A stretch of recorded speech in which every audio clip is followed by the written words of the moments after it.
Bath time, 2 words that can send any parent into a bit of panic, between the child who refuses to bathe to the one that splashes the entire content of the tub on the floor in fits of squealing laughter. For some, bathing is nothing more than a social and physical requirement of cleanliness. For others, it can be a time of quiet relaxation or fun experimentation with new and exciting adventures in the water.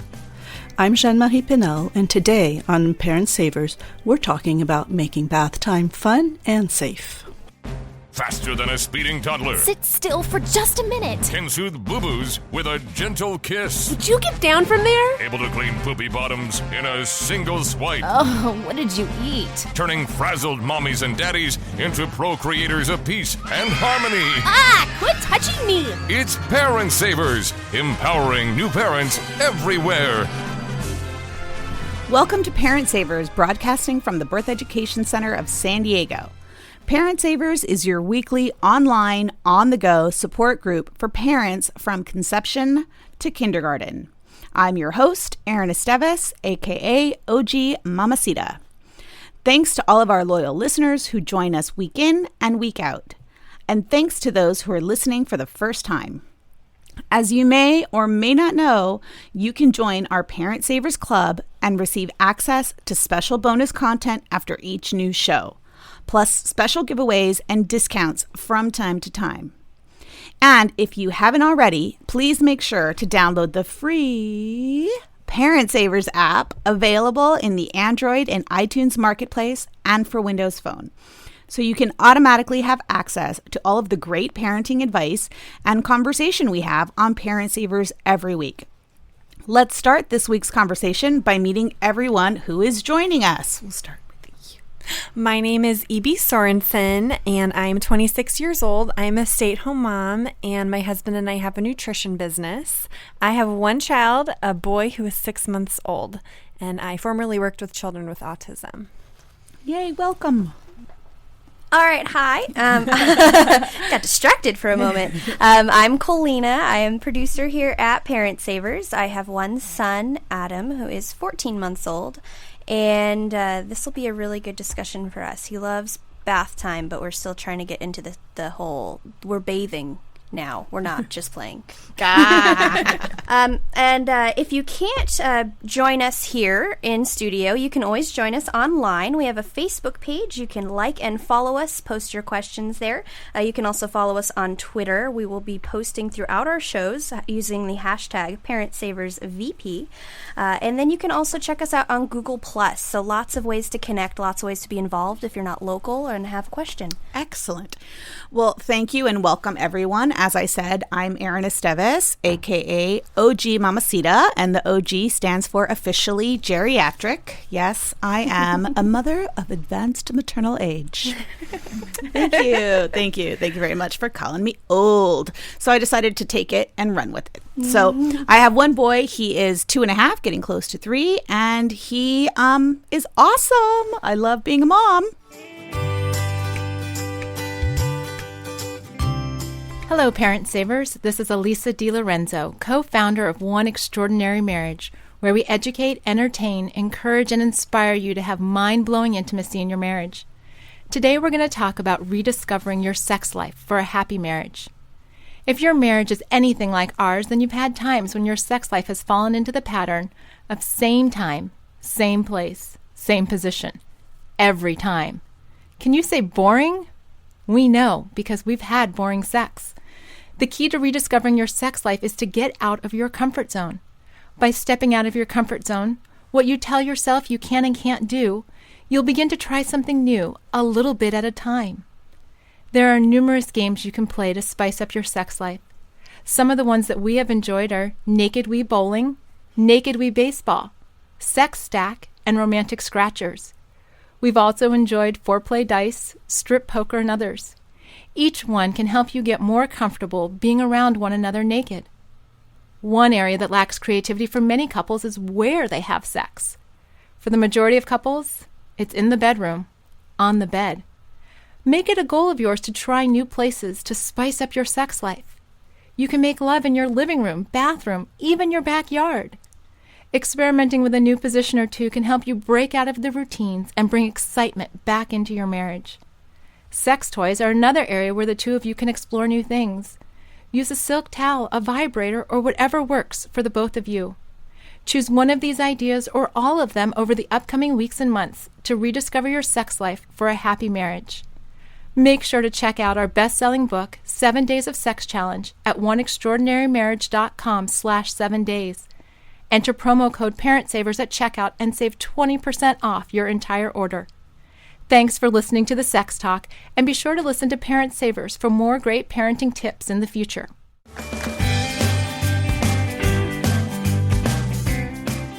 Today we're talking about making bath time fun and safe while learning, and our expert is Jean-Marie Benel, a parent of 2 children of her own. Jean-Marie launched Voilà Montessori in response to the overwhelming demand from parents seeking advice and guidance in raising gentle children in a peaceful and supportive environment that's conducive to full development. So thank you so much for coming in. And as I said, today our topic is bath time. We broke bath time into a couple of different easy pieces to break down. And the first one is supervision and safety.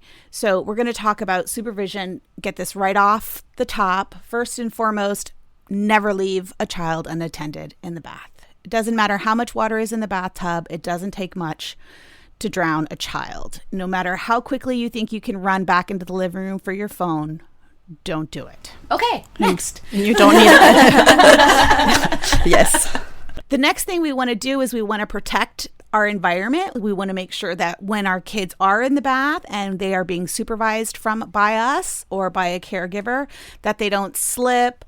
You want to make sure that you have the nice sticky mats and so forth in your tub, that they're not going to fall over the edge, that there's nothing they can pull down. I know I always throw the shower curtain over the rod so he can't grab onto it. And we have one of those really long hoses also for the shower head. So I always flip that up also so there's nothing he can grab onto. And also you want to make sure that you rid the space of any potentially toxic bath or cleaning products, whether they be beauty products or cleaning products. That seems to make total sense. Nothing that could be harmful that they can reach. When they're older and we want them to participate, I recommend like using very small bottles, like sample bottles. Oh, good idea, yeah. So that, they don't dump pour the the whole entire thing. So they have ownership of the process, but they're just using a minimal amount. Oh, that's brilliant. I like that.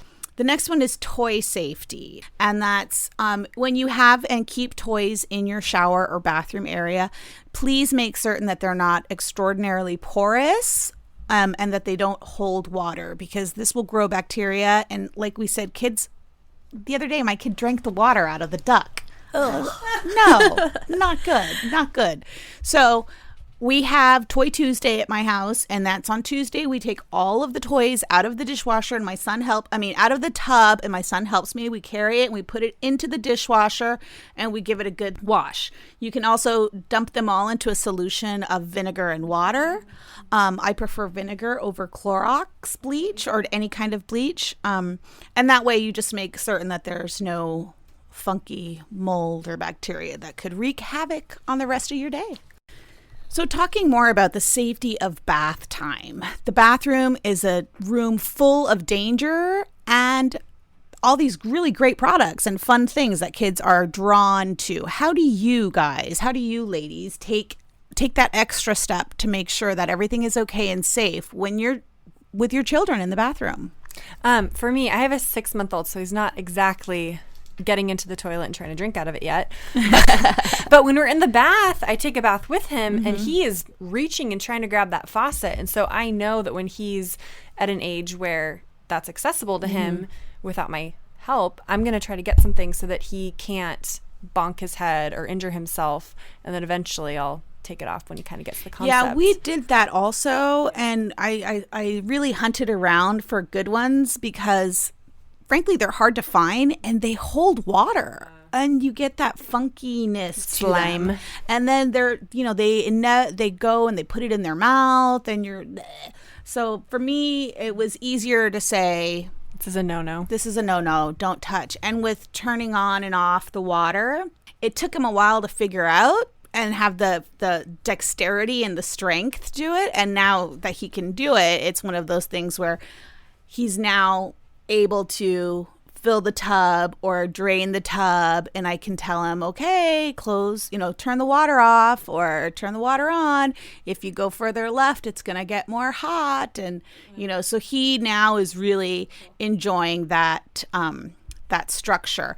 But things do tend to fly out of the tub in that time, and that's one of the things that we have to watch out for. Yeah. And going back to the water thing, there's a way to turn down your temperature range for your water heater so that if you don't ever want your child to burn themselves, you can turn it below the point that they can. Right. That's a really good idea. Yeah. And unfortunately, we live in a building, so we have no control over that or ourselves at times, but mostly we just watch him like a hawk. Just for the supervision, I like to make it comfortable for the parents. So whether it's, making yourself a comfy seat on the toilet or having a little stool so you can sit next to the bathtub. So because it is a time where you do need to be right there. Right. And so make it enjoyable for yourself. And I remember, it's been a while that I've supervised my children taking a bath.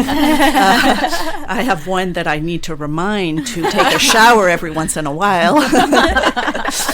But I remember, sitting and reading a book. Right. Just making it, in time that we're together and it's enjoyable.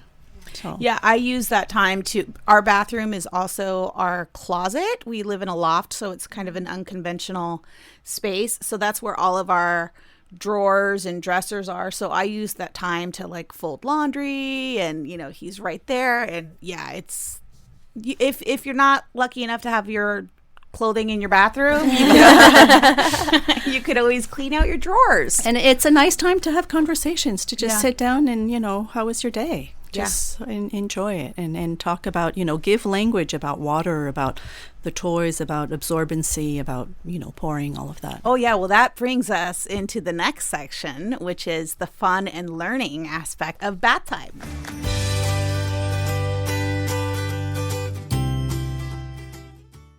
Today at Parent Savers, we're talking about fun while learning in bath time.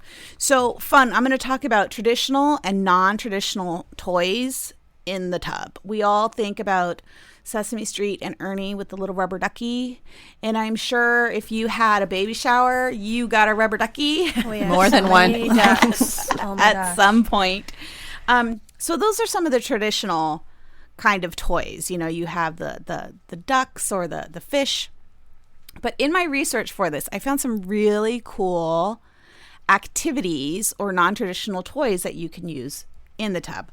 The first one was pool noodles. Hello. I never thought of taking the pool noodle into the tub. But yeah, you get pool noodles and you can cut them up into smaller pieces. And another thing that I had, and this goes to learning, was craft foam. Have you guys ever heard of craft? Your eyes went big. So the idea is to get craft foam in different colors and you cut different shapes. So you make blocks, so to speak, and the kids can stick them to the bathroom wall. So they can build or draw on the wall. That's kind of like the ones you can get. I know that there's some out there because I remember having these as kids ourselves. Those the letters, and it was kind of the same idea with the foamy letters, and you could stick them to the wall, the shower, and they'd float around and inevitably end up with teeth marks all in them. Sure. So kind of the same idea, but you have more play because you can create whatever you want. See, and that's exactly it, because I have so many memories as a kid of playing in the tub. You're thrown in there with your cousin or your sibling or something, and it was always a lot of fun. So I want to make sure that my son has that same approach. And I do understand that at some point it's just going to be about cleanliness and hygiene. But right now it's just about, first of all, killing time, because we need to keep him occupied for that half an hour of winding down time before bed. So he sees it as a ritual and that sort of thing. But also it's a good time to experiment because I don't necessarily want them playing with water out in the living room. I like to introduce sponges, so different types of sponges. There's natural sponges, and then just cut up, kitchen sponges in small pieces. Just that whole idea of absorbency. So even having a container that they can, squeeze some water into, and that's a learning experience right there about absorbency. Also, maybe having different little objects, some that sink, some that float. So there again, we're learning, about physics. I mean, it's just, it's interesting to, have that conversation and test things out. And then, yes, pouring. I mean, pouring is, an eye-hand coordination, wonderful activity that you can incorporate in the bath. I like to do it, mostly in the kitchen, but the bathtub is also a great place to learn it, because then you're not worrying about the spills and so on. So, yes. Yeah, I threw in, I went through the kitchen and I got a bunch of different items and I took them into the tub. So I got a sieve, a colander, I got the measuring cups, a funnel. Oh, fun. All that sort of thing, different sized containers so he could see, things with lids and things without, so that he could play with the water and see. The sieve blew his mind. He could not understand, he would scoop it up, but the water was gone. Where did it go? Kind of thing. So I think that was, that's a really neat way for them to play in the tub. Yeah. And you don't need to go out and buy all these new bath items to explore that stuff. You have most of it in your kitchen. Turkey baster. Hello. How fun. I know. I remember as a kid using a yogurt container, and I'd put it underwater, pull it up, and the water stays in the yogurt container. It's the most mind-blowing thing for a 3-year-old. Or pushing it down, how it resists with the air. And Or even the little nose suction things that you used as an infant. Ooh. They're great for experimenting, sucking something up and pushing the water out. Oh, I call those Moco monsters. Oh, yes. I think that's a great idea. I'm gonna have. We have 3 or 4 of those, and just throw them in there. Play doctor, whatever. Yeah. Oh, very cool. The next one I have is bath art. Now, I don't know how you girls feel about this, because some of the items that you can get out there can be, I lean a little too heavily, in my opinion, on the chemicals and the toxics and stuff, because you can get ready-made bath crayons or bath paint. There are tons of recipes, and I have the links on how to make bath paints, and you can make them that glow in the dark. Oh my gosh. People put food coloring in the tub. I mean, would you put food coloring in the tub? I'd be scared about it staining. That would be my only thing. I mean, if it was nothing probably oil-based, super water-soluble, maybe. I don't know. And to me, honestly, I would be careful as to not confuse the child as what bath time is all about. Bath time is about, getting clean, and it's kind of, part of your routine of the day. So if we start having all these, activities and experimenting and all this, it's a little confusing. I don't know. Personally, I think I would keep that to an experiment that we can do outside or whatever than actually in the bathtub. I think that's a good point. Yeah, and also I'm afraid that he'd come out looking like Veruca Salt from Willy Wonka. Yeah. A great merge of the two, though, is shaving cream. That's something that's a self-care item, and kids are obsessed with the texture, and it's really easy and cheap if you get one that's more natural, if you're concerned about those. And plus, they see, what a partner might be doing, and they want to practice shaving. True. So they can, do it on their arms, and it's a lot better. Idea. Yeah, and you can even dye it with, if you look online, there's things that you can dye it, so it's more paint texture will Yeah, and if they taste it, they won't be thrilled. Oh, no, it tastes terrible. That's a great idea. The other really cool little tidbit that I learned was ice cube surprises, where you make ice cubes and you put little tiny toys in while you freeze it. And so then on hotter days, you can just throw those in the water. And as they melt, they can learn about that. And the last one was Go Fish. I thought it was a neat game where you get a net for fish tanks. Scoop thing. and scoop things. Yeah, we also had Stacy Spenceley online. She mentioned some of the yogurt tubs. It's funny, she actually specifically mentioned yogurt tubs and measuring cups to scoop and pour, but she also said they have a handheld shower head that they kind of let him play with very carefully because his aim isn't so good, or at least making sure that he's not going to spray mom. But that's another thing, and I think that kind of ties into the self-care too, because, you know, you can learn about where the water is supposed to go and rinsing yourself off, but then it's still kind of a fun aspect. Yes, no, I would agree with that. I mean, if we show them from the beginning how to use it properly, you know, it's needs repetition for them to master it. So yes, mom might get sprayed a few times, but that's okay. It's all part of it, right? Yeah, exactly. I still have difficulty mastering it occasionally, you know. So we've talked about the safety aspect of bathing our children and the fun aspect of bathing our children. But now let's talk about empowering our children to essentially learn how to bathe themselves. And Jean-Marie, you have some great advice for this. Well, I mean, first of all, it's just, you know, as people know, I tend to really look at the home from the child's perspective. And so the bathroom is a very important room in our home, and children need to have their own space there. So I really recommend, you know, putting a low shelf down at their level so that they have their little brush and their little toothbrush and a mirror down low so they can see themselves when they're just standing there.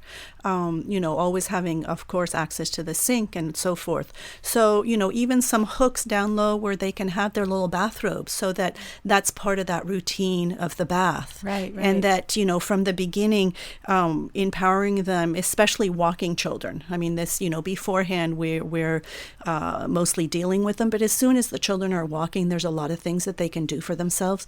So it's about the environment that we create for them. So if we've created an environment where they can be successful as taking care of themselves, you know, for example, I mentioned earlier, getting those little travel sample bottles. Right. Those are great. I mean, it takes a little prep work beforehand, but you know that there's not going to be an excess amount of soap in the bathtub.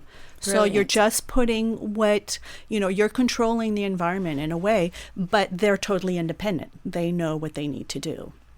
So you've shown them along the way since they were infants of, you know, a little bit of soap, a little bit of water and so forth. And now they can start doing it on their own, which it really helps them take ownership of it and not be, you know, fighting it because it's their job. They get to do it. I am super excited. Yeah. You're sitting here and I'm imagining my bathroom, the changes I'm going to make in my bathroom, because you're right. He doesn't have any space in there. If we do this, my thing is I need to teach my child to be self-sufficient. That's my one role as a parent because I'm not going to be there forever. And we have to remember that these are basic needs that our children have. They want to be independent. So we need to empower them. And I really think that it starts with the environment that we create for them. If we bring things down low at their level, they don't need to ask us and we don't need to pick them up to do things and so forth. It really empowers them. It gives them that confidence like, hey, I can take care of myself. So, and it takes a lot of stress off of parents. So I'm so excited already with just that. So I know we had another question from Facebook. We did. So this one, well, let's do, we're talking about self-care and self-sufficiency. One question that we had from Elaine was, how do I reduce the fear of hair washing? That is, unfortunately, it usually comes either from a little mishap where shampoo did get in the eyes at one point. So, of course, we want to use, you know, shampoos that don't irritate. I would even, you know, say really minimal anything just because it's not really that dirty. If we just rinse it off with water, oftentimes it's fine. And then the other thing is sometimes we have childhood memories of things not going well and we didn't like it and all this. So it's really keeping ourselves in check as to what our attitudes and not to bring our fears to the table, because really there's no reason if from infancy we've, you know, gently washed the hair and all this, there really should be no fear established. So, you know, being careful not to use products that will irritate, and using minimal products for one. And again, as soon as they can, to give them like a little pitcher where they can pour the water on their own head, where, we really show them how to lather up themselves and so on. And, sometimes even taking a bath with them where they can wash your hair and you can take turns. So it's really something that is a happy moment, and it doesn't have to be fear-based. And a good transition for kids when they're having that fear is oftentimes when you get water poured in your head, your reflex is to look down and it goes in your eyes. If you can put a picture or something where the ceiling meets the wall and tell them, okay, it's time to rinse your hair, go, look up at Elmo, or if you have some item up there, they look up. Eventually you're going to fade that so they don't need that, and they know where to look. That way the water doesn't get in their eyes. That's a great idea. Yeah, it's perfect so that they see, okay, like this is safe and I know what to expect. Yeah, and not surprising them. That's great, because that's the issue with my boy, is that he, no matter how many times we try it, I've given him the pitcher of water, I've let him, and he just doesn't want to do it. So we just pretty much only really wash his hair when he has food in it. We have another question from Stacy Spensley. She just wanted to know if we had any tips of preventing the toddler from flipping water out of the tub or climbing out. She said it makes her nervous to grab him because he's slippery and I don't want to make it worse. So flinging the water out of the tub, I'm sorry to say, that is called exploration, and they will do it no matter what you try. I see it as an opportunity to mop the floor. Exactly. Well, that's exactly what I was going to say is, have some old towels lying around, cut up, and show the child when bathtub is done how to clean up the bathroom. That's just part of the routine, and, probably that will get a little boring, and maybe the flinging of the water will stop, or there might be an experiment where a lot of water goes out, and so on. But sure, we're going to want to say it's better to keep the water in the bathtub, but know that a child is exploring, is going to experiment with all that. And then the other thing about the safety of them climbing out, that's really, where you have to give those limits in a very firm and kind way, and just, mommy can't let you get out of the bathtub while you're wet and soapy. It's dangerous. I can't let you do that. So it's really, that's where that whole supervision piece comes in, that you're there and just you remind them that, I love you. I can't let you do this. It's dangerous. I just tell Cash, I'm like, oh, okay, pajama time. Let's go, pajamas. And he's like, well, no. And he'll make his way back in. We ask, are you all done? And if he is, then he kind of signs a little bit. So he'll sign all done. And if not, whoop, right back into the shower he goes. So the all done, he knows the finality of that. So if we ask if he's all done and he's not, he knows don't get out. Right. And for those slippery, I think the side of the tub is the most concerning part for parents. You can put a towel there if you're really concerned about that, or cut up a yoga mat so that it's, and you can also use that for your elbows if you're bathing your child. You're so smart. I mean, it's all about trying to create something that's going to give you a little bit of time so that you can help redirect them in an appropriate way without having an injury. So, Jean-Marie, you have a really good point to make, a good tip for us regarding bubble bath. Yeah, we're bubble bath supposedly makes it fun and all this for children. It just be aware that, especially for girls, to sit in bubble bath too long can be a really bad irritant and can cause yeast infections and so forth when they're young. So I would really limit the use of especially chemically based bubble baths. I had no idea. Yeah. And Evie, you were saying... Oh, when I was young, I suffered from that a lot, even at the age of 6, I remember. And I know UTIs are another concern for parents. Definitely. Even boys, too, that can be a problem. Well, see, we stay away from bubble bath because he'll drink it. Good, you already were on the right track. Well, and I've seen some products out there that actually are directed more towards little girls, if that is something you still want to participate in. I've seen some that I actually purchased not because of this, but it just happened to be an extra bonus, and it's pH balanced. So that way it's something that if you do have a little girl and she's going to be in the bath, there's products out there, but you have to really be careful and look. You have to pay attention to it. Mm-hmm. That's great advice. Thanks so much to Jean-Marie Pénal of Voilà Montessori. This conversation continues for members of our Parent Saver Club. After the show, Jean-Marie will tell us more about ways we can empower our children during bath time, and in particular regarding potty training. For more information about the Parent Savers Club, visit our website at newmommymedia.com. Hey Parent Savers, this is Detective Damian Jackson with the Escondido Police Department's Family Protection Unit and the Internet Crimes Against Children Task Force here in San Diego, California. As part of the Escondido Police Department's ongoing series of community outreach education to help families enhance their personal safety, I'm here today to talk to you about family tree stickers on the back of your car. You know the ones I'm talking about. Why on earth do you have them on there? Every time I'm driving behind someone that has those stickers, I want to get out of my car at the next red light, pull out a razor blade, and scrape those things off the window. Of course you're proud of your family. Who wouldn't be? They're the most awesome people in the world, and they're your pride and joy. So what's the harm in having these stickers? Let me paint a scenario for you to ponder. Let's say a local child predator has spent some time driving behind you, studying the names below those stickers on your back window. I mean, you have them all conveniently listed, right down to the family dog. Then they happen to chance across one of your children and has this little exchange with them. Billy! Oh, I'm so glad I found you. Your dog Rex got hit by a car and your mom Jennifer had to go get your sister Alice and take her to the veterinarian. Hop into my car real quick and we'll call your dad Bob on the way over there. Well, as you can see, what might seem like an innocent set of stickers on the back of your car can open you and your family up to being victimized by predators. If a stranger walked up to you somewhere and asked you what your children's names were, would you tell them? Of course you wouldn't. So why would you openly advertise it to hundreds of strangers every single day on the open road? Scrape those things off and protect your family's privacy. For more information on how you can help keep your family safe, visit us on Facebook or Twitter at /Escondido Police. With the Escondido Police Department and the San Diego Internet Crimes Against Children Task Force, I'm Detective Damian Jackson, reminding you and your family to be smart and be safe. That wraps up our show for today. We appreciate you listening to Parent Savers. Don't forget to check out our sister show, Preggy Pals for Expecting Parents, the Boob Group for moms who breastfeed their babies, and Twin Talks for parents of multiples. This is Parent Savers, empowering new parents.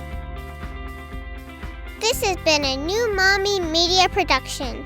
The information and material contained in this episode are presented for educational purposes only. Statements and opinions expressed in this episode are not necessarily those of New Mommy Media and should not be considered facts.